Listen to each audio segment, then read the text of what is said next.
I finished university at a time when our country was fighting for its independence. We were still a colony, a self-governing colony of Britain. And we felt that many of us young people at the time, young graduates, felt that this process toward independence was taking too long. That we saw the great leader, George Price, who is the father of the nation, had been struggling, and he set as the goal independence of Belize from 1950. And 1964 came and we got self-government, but from 64 to when I graduated, 67, we weren't making any move towards independence, simply because of this problem we were having with our neighbor, Guatemala, claiming our country, which has held us back. So I felt the need for me to get involved, to try and speed up this process, the liberation struggle, if you like, yes, for Belize to become an independent country. Said Musa is the Prime Minister of the Caribbean country of Belize, the third in this nation's short history. He is viewed by many to be a leader of vision and action. He is said to be the archetype of Kipling's man. He can walk among kings, but still keep the common touch. After a remarkable victory at the poll in 2003, Said Musa sat down with Carib nation's David Hines to reflect on his first term in office and to preview a new, bold and creative agenda for Belize in this millennium. Mr. Prime Minister, thank you for speaking to us here in the Carib Nation. Welcome. Welcome to Belize. Oh, thank you very much. It's been long in the making. And personally, for me, coming from Guyana, I always wanted to see this other mainland, the Caribbean country. Yes, I know you're just coming off of an election campaign, which is a very important aspect of the political process in any country. But for us Caribbean people, it's something that we tend to look forward to. Yeah. It's both serious, I would say, and but also it has the other parts of it that one would say light banter and so on and so forth. What an election campaign looks like here in Belize?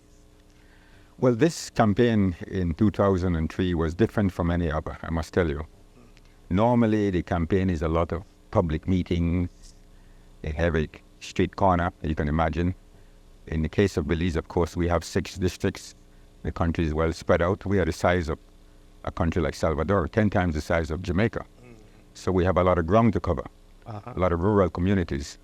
But this particular campaign was different in the sense that we went, in a sense, the Caribbean way. There was a lot of music, love fest, as we call them, exposing our artists, our cultural groups, much more than the politicians. So it was very much a cultural event, this campaign. Of course, in between the culture, we got the message through to the people. That certainly was the position with our People's United Party. And I think it worked extremely well for us because it kept the attention of the people. And the people are into entertainment. I think they're tired of the ideological cliches and just polemics. They want to see their politicians being with it and being on top of their game and not preaching to them, but really sharing the beauty and the joy that Belize is a good country and we need to keep it that way. It was a very exciting campaign, I must say. Which brings me to my next question, which is that, of course, you know, the term politician really means so much. And, I mean, you'd forgive me if I say that it has a sort of a negative connotation, I mean, in terms of what people's expectations and so on and so forth. Why you chose to become a politician? Well, you're quite right in saying, first of all, that there's a great deal of cynicism in our world today. And our region, our Caribbean region, is no exception. That a lot of people think all politicians are corrupt, that all politicians are just in there to line their pockets and this sort of thing. And I think part of our task is to change that, and to change that, what I consider a wrong perception of politicians. I see politics as a profession just like any other, whether it be nursing or teaching, but it requires a bit more than just a commitment to one's vocation. it has to do with being able to work with people. And I think it's a very noble profession in that sense, that the politician is there to serve the people. And many of us have forgotten that's what it was all about, service to the people, as opposed to just getting in there and then forgetting that you're a representative of the people and doing what you think you want to do. Well, why did I get into politics, to answer your question? In a way, it was accidental. I mean, I've always loved politics in the sense of reading about great statesmen, politicians, great leaders of the world. But I saw myself more as an attorney, and I studied law. And all my dreams, my hopes were to come home to Belize and enter the legal profession and make a successful career of it. But I guess it has to do with your friends, your peers, the people you come in contact with. And of course also, in a sense, the history, the time of history you're living in. I finished university at a time when our country was fighting for its independence. We were still a colony, a self-governing colony of Britain. And we felt that many of us young people at the time, young graduates, felt that this process towards independence was taking too long. That we saw the great leader, George Price, who is the father of the nation, had been struggling, and he set as the goal independence of Belize from 1950. And 1964 came, and we got self-government.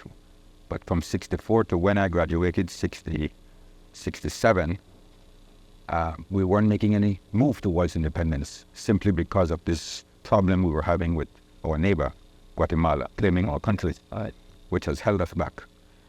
So I felt the need for me to get involved, to try and speed up this process, the liberation struggle, if you like, for Belize to become an independent country. And that is the anchor, or that caught my attention, that got me involved into politics. And of course, as I said, accidentally, I was sitting quite happily in my law office one day when I got a call from Mr. Price and says, one of our representatives is retiring and the election is in 2 months' time. 2 months' time. 2 months' time. Are you prepared to run in his place? Mm-hmm.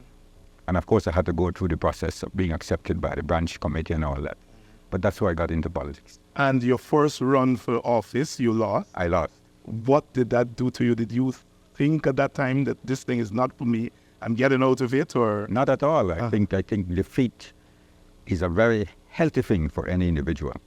And certainly for a politician, I think you should lose at least once. Because it does a lot for you. It makes you realize who is the boss, the people.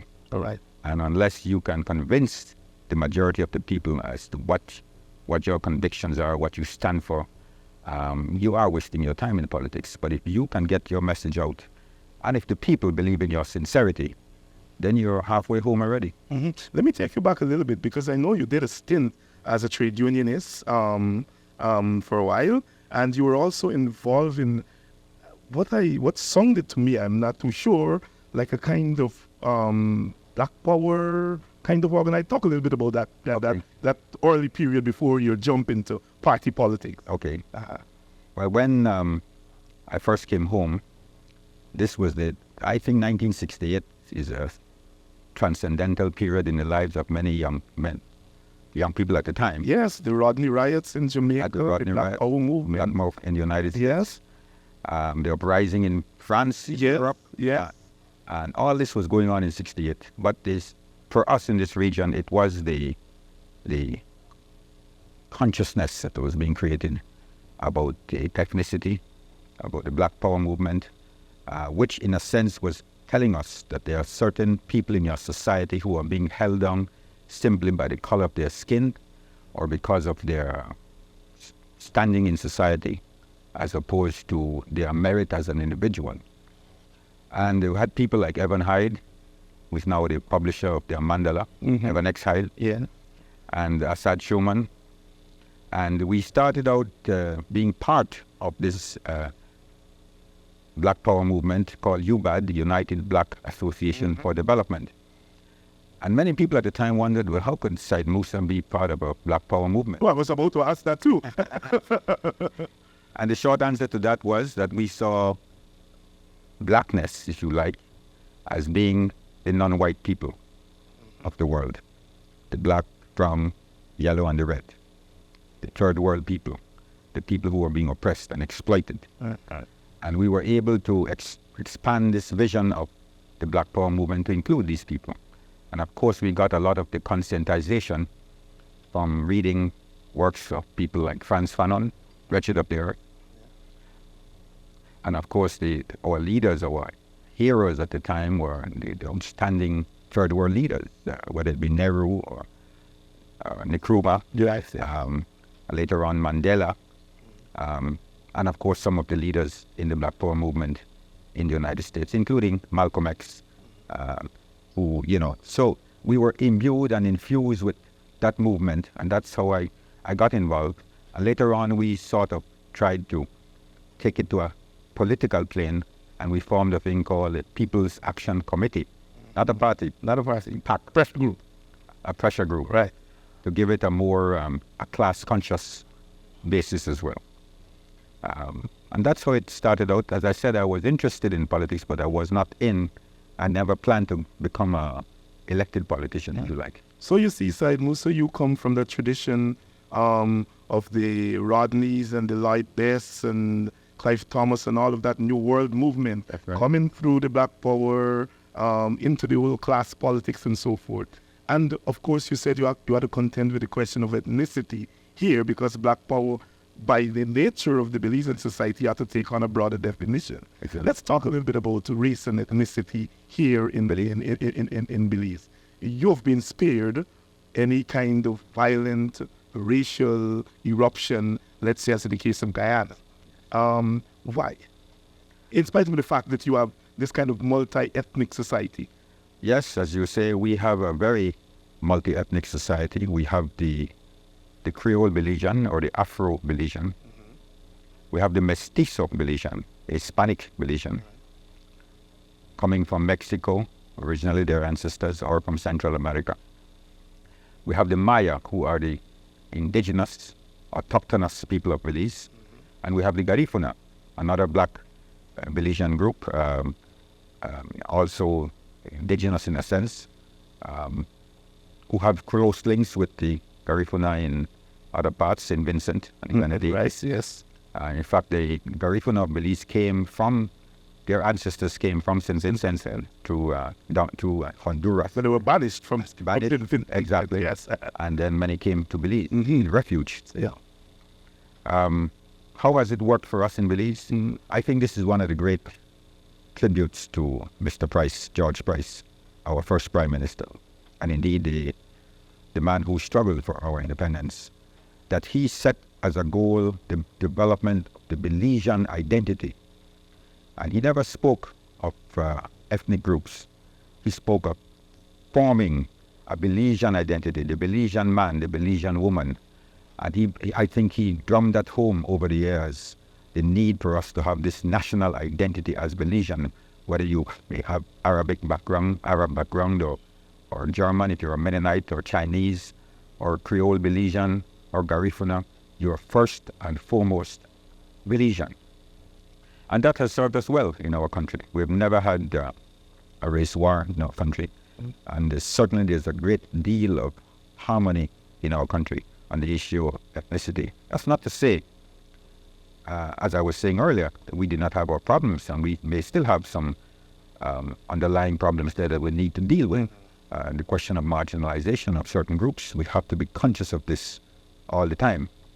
But by and large, we have been able to forge a multi-ethnic, multicultural society on a fairly harmonious basis. If you were to name one thing, the secret of Belize for holding your races together, what would you say that one thing is? The key has to do with economic opportunity. Expand on that a little I bit. mean, it's not so much talking about race as providing the necessary opportunities to all ethnic groups. People have to feel a part, have to be involved, whether it be in the process for political process for independence, or whether it be for economic development. If the people are not a part of that, and all the ethnic groups, then you will get the race issue coming to the fore. Because invariably, race is tied to economic standing. And once one ethnic group feels that the other group is taking advantage of that group by the very fact of their ethnicity, that's when you have problems. But if you develop your educational system to ensure that it's inclusive of all your groups, and if you you need to do affirmative action for the people who have been held down during the colonial era. In our case, it was the poor blacks and the Maya, both poor. And so it wasn't just blacks, and it wasn't just Maya. So we had to ensure that we treated them as disadvantaged groups and deal with affirmative action to ensure that they become included into the development process. And I think we succeeded to a large extent with that. When I was Minister of Education in a previous government, my Chief Education Officer was a Maya Belizean. And so on. Some of our doctors have been, outstanding public officers have come from all the ethnic groups in our country. I would say, however, that the Creole Belizean, perhaps because of the way the colonial system worked, tended to work or to gravitate towards the public service, civil servants, whilst the Mestizo Belizean have tended to gravitate towards business. But that is breaking down, perhaps not fast enough, but it is breaking down now. Is the government playing some role? Oh, certainly. We're doing things like we have a youth program, Youth Enterprise Fund, in which we provide seed money to young graduates coming out of whether it be high school or sixth form, for them to get a small capital to start a business of their own, young entrepreneurs. And we are ensuring that this thing is spread right across the board to include all Belizeans, all ethnic groups. Let's move back a little bit to party politics. There is a view that the political party form is a kind of adversarial kind of movement, in the sense that political parties fighting to win control of government and state engage in this adversarial kind of relationship, and so that when one gets in to office, the other one is just waiting on the sideline to unseat them, and in the process they try to frustrate anything that the other one is doing. Talk a little bit about whether that two-party Westminster model is the thing you think for Belize and the Caribbean as we look to the future. Well, I look at the African experience, first of all, and I know that deep down that was their concern, that this two-party adversarial system could not work for them. So they sought to move in the direction of the one-party state and involve all the groups within the fold of one party. Anything within the revolution, so to speak, nothing outside the revolution. In the Caribbean, that has not been our experience. We have adopted the Westminster model, and I would say by and large it has worked for us. Certainly in the case of Belize, I see the adversarial system. It's very messy, it's not neat, but it works. It has its pitfalls and its dangers, in the sense that one party comes in and try to undo what the other party has done before. So you get a hurt being put on the development process. But when you weigh that up against the freedom that people enjoyed, the democracy that we are forging, it has worked.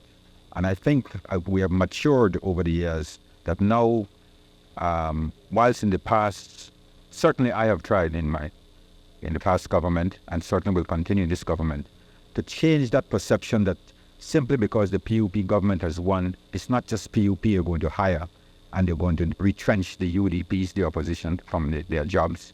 We have to get away from that. And we have to understand that we're all Belizeans, right? And we're all working for the national good. And I think by and large, we are moving very rapidly towards that very high degree of maturity in our country now. Let me throw out another model. You mentioned the one-party model, which certainly we've never tried it in the Caribbean. Right. Grenada for a brief moment would have gone through that process. Let me throw the model of what is broadly called power sharing, which is that you have the adversarial politics, but when the election is over, that the parties come together and operate within the executive, so that you have unity of movement over the next 4 or 5 years adjacently. Do you see that as something that we can probably look to in the region, if not in the short term, certainly as a medium or long-term thing? I don't think it's practical. I think it's a little too idealistic. It looks nice, right, on paper, as a theory, as an ideal, but I don't see it working.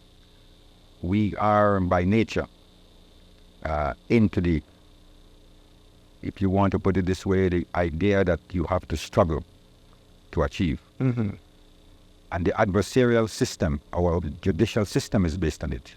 And so too is our political system. And out of that thesis and antithesis, you get the synthesis. Yes, that works for us. You come from a very humble working class background.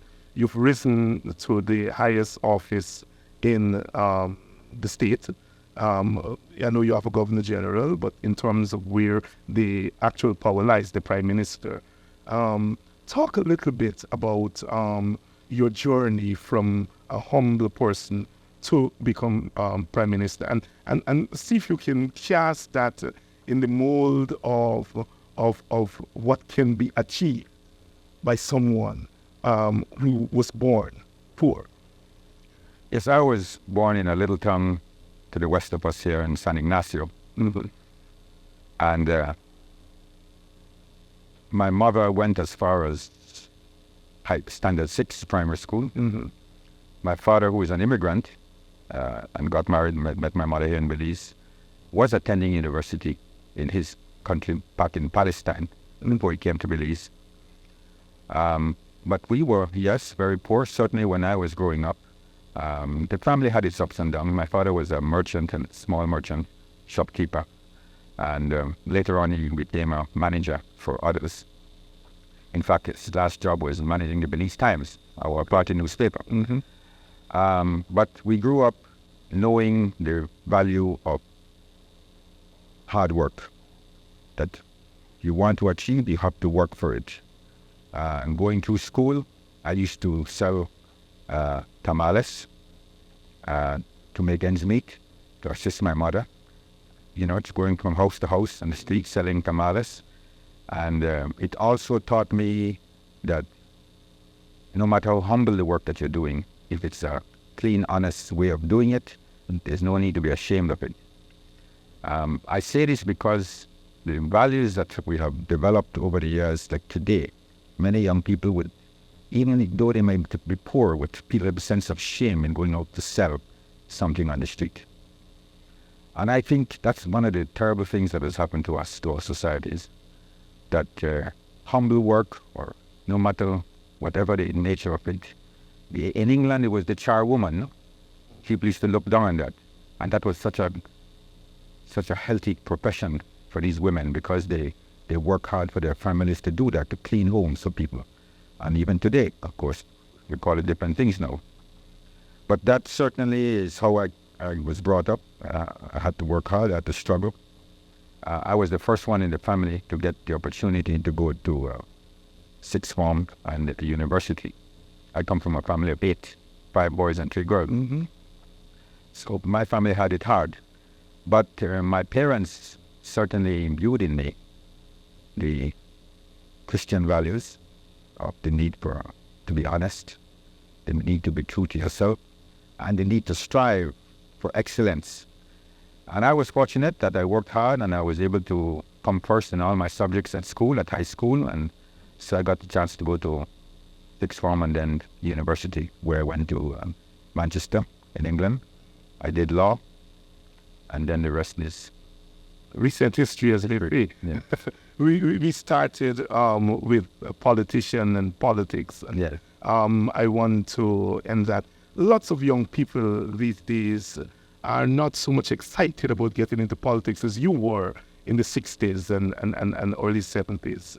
But there is still a small group that still sees that surface that you talk about as something to strive for. But even they complain that they are frustrated by what they see as the kind of old politics not going away. Yet we need young people to come into the process. What would you say to that young 18, 19, 20-year-old going through college and thinking about what I want to do to serve my country? What would you say to them? I would say that there's no greater way, in my view, to be of service to your fellow human beings than to play an active role in the political process. I think also that there's something great about politics. The challenge, it does require sacrifice. You have to understand too that in politics, it's a thankless job.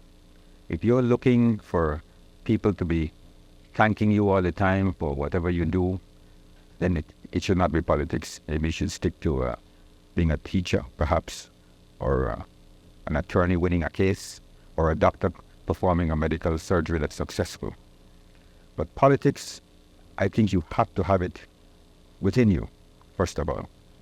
You have to have that burning desire, that passion to want to make a change and to want to make a difference.